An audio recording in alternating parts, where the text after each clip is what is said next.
اما عائشہ رضی اللہ عنہا کہتی ہے کہ جب رمضان کا آخری عشرہ شروع ہوتا تھا، احیا لیلہ، اللہ کے پیارے نبی صلی اللہ علیہ وسلم اپنی راتوں کو زندہ کرتے تھے۔ کیا مطلب؟ یعنی اپنی راتوں کو اللہ تبارک و تعالیٰ کی عبادت میں گزارتے تھے۔ وَأَيْقَظَ أَهْلَهُ، اور اللہ کے پیارے نبی صلی اللہ علیہ وسلم یہ کام اکیلے نہیں کرتے تھے، راتوں کو جو عبادت کرتے تھے یہ اکیلے نہیں کرتے تھے۔ وَأَيْقَظَ أَهْلَهُ، اور اپنے گھر والوں کو بھی جگاتے تھے۔ وَشَدَّ مِئْزَرَهُ، اور اللہ کے پیارے نبی صلی اللہ علیہ وسلم کمر بستہ ہو کر خوب اللہ تبارک و تعالیٰ کی عبادت کرتے تھے۔ یعنی جب رمضان کا آخری عشرہ شروع ہو جاتا تھا، اللہ کے پیارے نبی صلی اللہ علیہ وسلم اللہ تبارک و تعالیٰ کی عبادت میں مشغول ہو جاتے تھے۔ ہم اور آپ آخری عشرہ شروع ہونے میں کیا کرتے ہیں؟ عید کی تیاری کرتے ہیں۔ ہمارا آخری عشرہ کہاں گزرتا ہے؟ بازاروں میں گزرتا ہے، جوتے چپل کے دکان میں، مالز میں ہمارا آخری عشرہ گزر جاتا ہے۔ نہیں میرے پیارے بھائیو، میں یہ نہیں کہتا کہ آپ عید کی تیاری نہ کریں، عید کی تیاری کیجئے، لیکن میرے نبی صلی اللہ علیہ وسلم جب رمضان کے آخری عشرے کو اللہ تبارک و تعالیٰ کی عبادت میں گزارے تو ہم بھی اسی نبی کے امتی ہے۔ ہمارا بھی یہ حق بنتا ہے کہ ہم بھی اپنے نبی کے نقش قدم پہ چلتے ہوئے ہم بھی اپنا وقت اللہ تبارک و تعالیٰ کی عبادت میں گزاریں۔ عید کی تیاری کے ساتھ ساتھ ہم بھی اپنا اللہ تبارک و تعالیٰ کی عبادت کریں۔ اور اللہ کے پیارے نبی صلی اللہ علیہ وسلم اتنا عبادت کرتے اس آخری عشرے میں کہ اما عائشہ رضی اللہ تعالیٰ عنہ کہتی ہے کہ کان رسول اللہ صلی اللہ علیہ وسلم یجتہد فی العشر الاواخر ما لا یجتہد فی غیرہا۔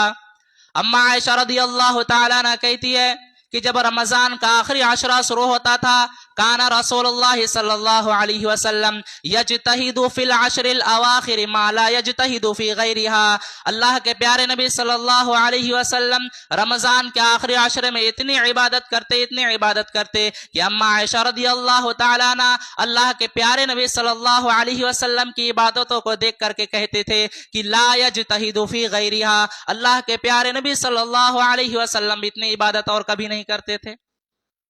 اتنا عبادت میں اللہ کے پیارے نبی صلی اللہ علیہ وسلم مشغول رہتے تھے۔ کیوں رہتے تھے؟ کیا وجہ ہے اس آخری عشرے میں؟ کچھ تو ہے جو اللہ کے پیارے نبی صلی اللہ علیہ وسلم اتنے محنت کرتے تھے۔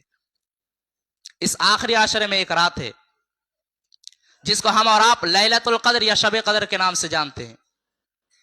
اس رات کی فضیلت اور اس رات کی اہمیت کا اندازہ آپ اس بات سے بھی لگا سکتے ہیں کہ جس طرح سال کے 12 مہینوں میں سب سے بہتر مہینہ، سب سے افضل مہینہ رمضان المبارک کا مہینہ ہے، دنوں میں سب سے بہتر دن جمعہ کا دن ہے، اور راتوں میں خیر اللیالی سب سے بہتر رات یہی لیلۃ القدر کی رات ہے، سب سے بہتر، سب سے بابرکت رات ہے۔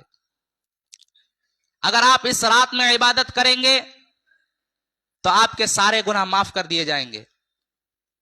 اور اس رات کو تلاش کب کرنا ہے؟ رمضان کے آخری عشرے میں تلاش کرنا ہے۔ آئیے ایک حدیث پڑھتا ہوں۔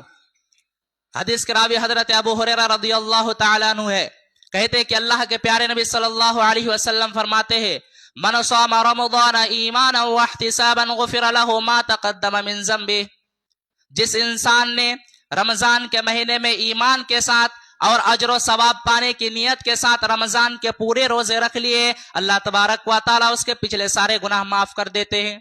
وَمَنْ قَامَ لَيْلَةَ الْقَدْرِ ایمانا وَاحْتِسَابًا غُفِرَ لَهُ مَا تَقَدَّمَ مِنْ ذَنْبِهِ، اور جس نے لیلۃ القدر میں بالکل ایمان کے ساتھ اور اجر و ثواب پانے کی نیت کے ساتھ لیلۃ القدر میں جس نے قیام کیا، جس نے لیلۃ القدر میں اللہ تبارک و تعالیٰ کی عبادت کر لی، اللہ تبارک و تعالیٰ اس کے بھی پچھلے سارے گناہ معاف کر دیتے ہیں۔ یہ ہے اس لیلۃ القدر کی برکت۔ اور ایک روایت میں ہے کہ اس کے اگلے گناہ بھی معاف کر دیے جاتے ہیں۔ ہاں، لیکن گناہ معاف کر دیے جاتے ہیں، لیکن 2 شرط رکھا ہے۔ کیا؟ ایمانا و احتسابا، یہ 2 شرط رکھی گئی ہے۔ کیا معنی؟ وَمَنْ قَامَ لَيْلَةَ الْقَدْرِ ایمانا وَاحْتِسَابًا غُفِرَ لَهُ مَا تَقَدَّمَ مِنْ ذَنْبِهِ، جس نے لیلۃ القدر میں ایمان کے ساتھ اور اجر و ثواب پانے کی نیت کے ساتھ 2 شرطیں اللہ کے پیارے نبی صلی اللہ علیہ وسلم نے رکھی ہے۔ یعنی آپ اس رات میں عبادت تو کریں گے، لیکن آپ کے اندر ایمان ہونی چاہیے، آپ کے اندر توحید ہونی چاہیے۔ آج بہت سارے غیر مسلم بھی روزہ رکھتے ہیں، بہت سارے غیر مسلم بھی نماز پڑھتے، کیوں؟ کیونکہ روزہ رکھنے سے نماز پڑھنے سے جسم کے بہت ساری بیماری ختم ہو جاتی ہے، اس لیے وہ نماز پڑھتے روزہ رکھتے ہیں. تو کیا انہیں اجر و ثواب ملے گا؟ نہیں.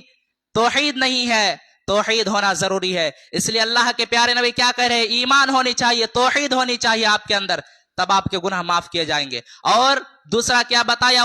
احتساباً، یعنی اجر و ثواب پانے کی نیت کے ساتھ. آپ کے اندر ریاکاری نہیں ہونی چاہیے، آپ کے اندر دکھاوا نہیں ہونی چاہیے. آپ راتوں کو عبادت کریں گے، لیلۃ القدر میں جاگیں گے، لیکن شرط کیا ہے کہ آپ کا یہ نیت ہو، آپ کی یہ نیت ہو کہ اللہ تبارک و تعالیٰ آپ کے گناہ کو معاف کرے گا. آپ اپنے گناہوں کے معاف کرنے کی وجہ سے آپ عبادت کریں گے. آج بہت سارے لوگ لیلۃ القدر میں جاگتے، راتوں کو جاگتے ہیں، لیکن کیا کرتے ہیں؟ کس لیے جاگتے ہیں؟ لوگ جاگ رہے ہیں، ہم بھی جاگ رہے ہیں.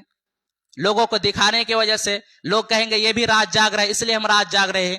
نہیں، آپ کا مقصد صحیح ہونا چاہیے، آپ کی نیت صحیح ہونی چاہیے، اس میں ریاکاری نہیں ہونی چاہیے. پچھلے جمعہ آپ سنے نا، اگر کسی بھی عمل کے اندر اگر ذرہ برابر بھی اگر ریا آ گئی، ذرہ برابر بھی اگر دکھاوا ہو گیا، وہ عمل لے کر کے آپ کے منہ میں مار دیا جائے گا.